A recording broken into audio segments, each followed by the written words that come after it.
On what should have been a routine drift dive in Hawaii, I ended up drifting towards Maui with 6 divers and no boat in sight. This is the closest I've ever come to losing divers under my care, and it has haunted me for years. This is drift diving gone wrong. What's up, everybody? Welcome back to Dive Vibe. My name is Zach. If you're new here, I'm a tech/rebreather instructor and a former Army medic. We are talking about the scariest dives of my career. This is a series we already started, so if you missed it, I will put a link to the playlist at the end, and you can check it out. Today we are talking about the big one for me. I've been kind of teasing at this for a long time now. If you've been watching the other videos, this is the one I've been talking about. This dive messed me up. I don't want to talk about this. I really don't. I guess I should just quit moping and get it done. It's going to be good. It's going to be worth it. It's going to be worth it.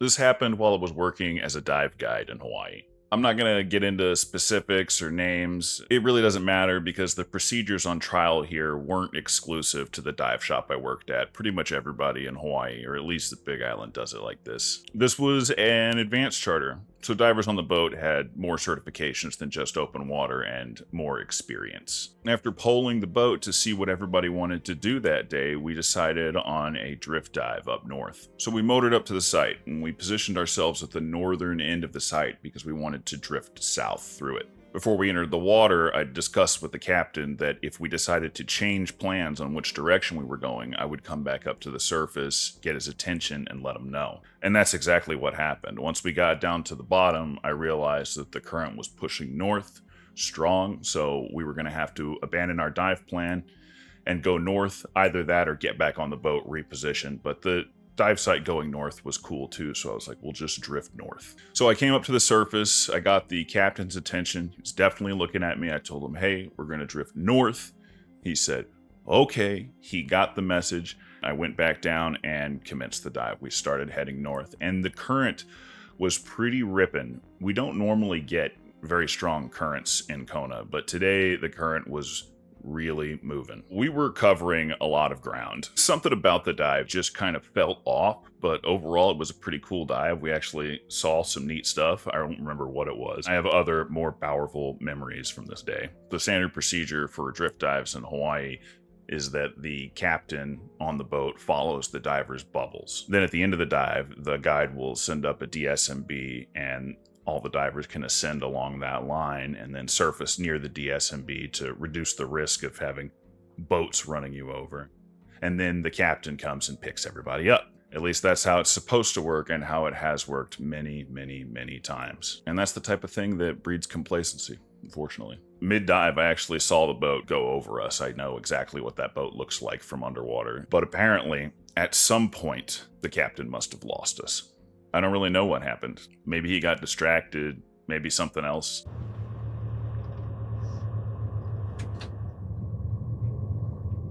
I think I lost my divers.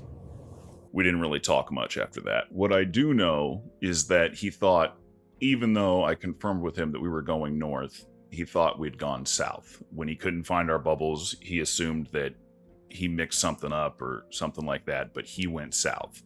The reason that's important is because he's looking for us, but he's looking for us in the wrong direction. Not good. So we get towards the end of the dive. Once we hit the surface, I start looking around and I don't see a boat. So I look a little bit harder and a really good distance away. I'm not really sure. I heard that he was near Keoholi Point. I don't really know how far away he was. I could see the boat, but he definitely couldn't see me. A boat actually passed fairly close to us, but we'd only been on the surface for a minute or two, so I was not worried yet, and I didn't think to signal them and ask for help. I really wish I had now. However, they really should have known that we were in trouble. They could see from the boat a lot more than we could, and they should have known that 7 divers floating in the ocean far from any boat is pretty odd. I mean, we were way too far out to have swam there. But at first I wasn't worried. Then the minutes ticked on. We were drifting pretty fast towards Maui, and the water was getting deeper and deeper. When you're on a reef in Hawaii, you're really not going to see any big predators other than like white-tip reef sharks and bluefin trevallies. But in Kona, you can get into deep water really fast. Once you're there, the possibilities for what might swim by kind of open up. So I've got oceanic white-tip sharks in the back of my mind. Plus, recently, a friend of mine was leading a dive and got charged by a tiger shark in that area. And then right after that, someone got bit by a tiger shark at a beach nearby. Knowledge I wish I didn't have at the time. Shark attacks are super rare, but in situations like that, your mind tends to try and play tricks on you, and it's important to keep yourself calm, especially when you're in a leadership position. So that's what I did. I stayed as calm as I could, at least on the surface, and I did my best to take care of my divers. At first, I had everybody kind of gently kick towards shore to try to keep us where we could see the bottom, because that made me a little bit more comfortable, I guess, but soon the bottom dropped away and it got deeper and deeper and deeper, so we knocked it off. It didn't seem prudent to waste people's energy. I knew that it was very unlikely that all of my divers would be able to swim to shore. It was a long way. And the next big point was not for a while. This might not seem like such a big deal in a place like Cozumel where drift diving is super commonplace, but you've got land on both sides and a lot more boats operating in the area. The chances for rescue are increased compared to where I was. We were headed towards Maui, and most people are puckered crossing the Maui Channel in a boat.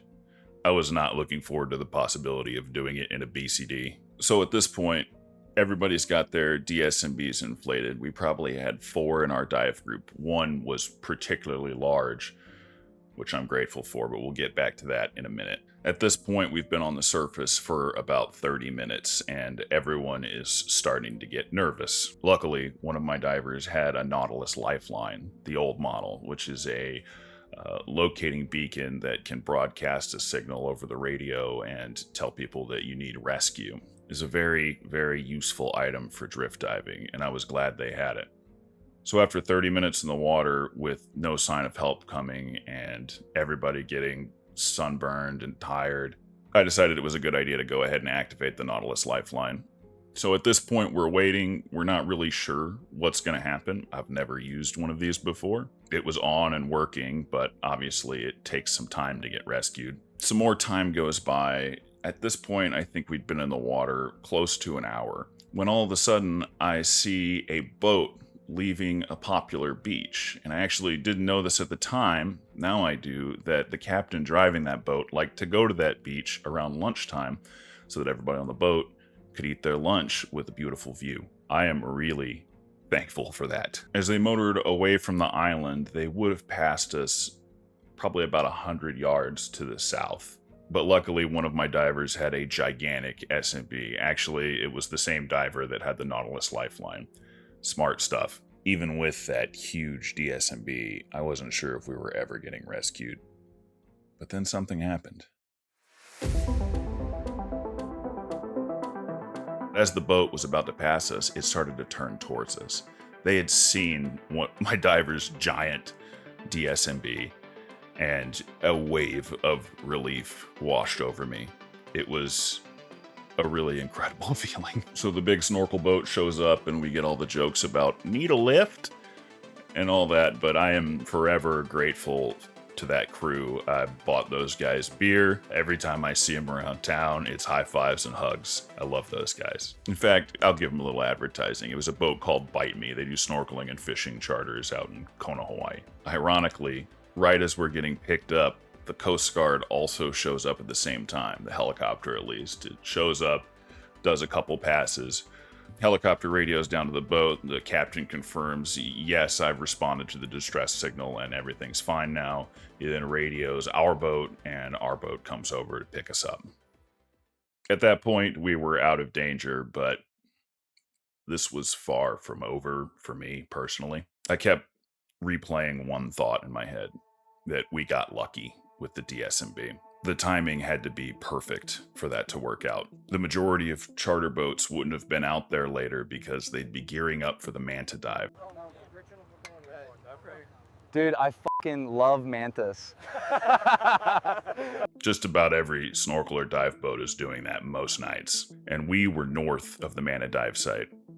The harbor is south of the man dive site, so no one was going to pass us. So if we don't get lucky there, our only hope is the Nautilus Lifeline, and we only had that because one of my divers brought it. Without those two things, some, if not all, of my divers might not have made it back. You gotta understand exactly how far that is from something that I could live with. I was a medic and we all kind of came to terms with the fact that we might eventually die trying to save somebody else's life. And we were okay with that. And that's not something that you get over. This scared me. I don't really want to get into my medical history, but I think it's important to note that I was already dealing with PTSD from my time in the military. Normally, diving was my happy place and it helped with a lot of my issues. One of my fellow veteran diver friends always says PTSD floats because it doesn't follow him underwater. Now I was waking up in the middle of the night from a nightmare about diving. Not my personal idea of a restful night's sleep. It's taken me a long time to bring this story up. I didn't really want to talk about this, but I feel like it's important. Originally, I didn't have it in me to put it out there like this. Two of my divers were actually writers for Dive Training magazine, and they published like a 6-page long article about it, and I declined to comment. I just wasn't ready. But now I've decided that it's important for me to share this. I probably should have done it sooner. When I take on divers as a guide, I'm making their safety my #1 priority, and this whole experience made me feel powerless. It really took years for me to crawl out of this hole that I found myself in, and the solution was to throw myself back at training, completely re-examine all my procedures and the way that I approach diving. I don't treat diving like it's just a hobby anymore. It's my passion, and I train accordingly. Makes me feel safe. So how do we make sure that this never happens again? Well, first off, I think it should be common practice that any operator conducting drift dives ensure that their guides are equipped with some kind of locating beacon, whether that be the Nautilus Lifeline or the Garmin InReach or something else I'm not aware of. Some operators have their guides tow a flag and float on drift dives, but that does suck to do, unfortunately. Our shop opted for a bit of both. They supplied us with Nautilus Lifelines for drift diving, and they also supplied us with a torpedo, flag and float, and a nice reel as an optional extra safety precaution. A lot of people were using it for a while after that. This is why safety gear matters. Never get caught on a dive in the ocean without a DSMB, a delayed surface marker buoy. Your life may depend on it. And as the saying goes, it's better to have and not need than to need and not have. A bit cliche, but it's the truth. And I just wanted to address some comments that I've had on other videos like this. Yes, I'm being dramatic. I'm a dramatic guy. I love movies and I want to make my videos fun to watch. The more drama, the more entertaining. But this is just how I tell stories. If it helps me get my point across or start up a conversation about how to make diving safer, then so be it. And always remember that the clickbait titles and thumbnails and stuff like that is for the algorithm. It's not for you. I've got more respect for you than that. I'd like to take a quick second to thank Dive Vibe supporters on Patreon. They make videos like this possible. Some of the coolest people in the world. If you'd like to get access to some exclusive content and support the channel, then follow the link to Patreon in the pinned comment below and receive my everlasting gratitude and your name at the end of every video. Thanks for watching. Dive safe, and I'll see you in the water.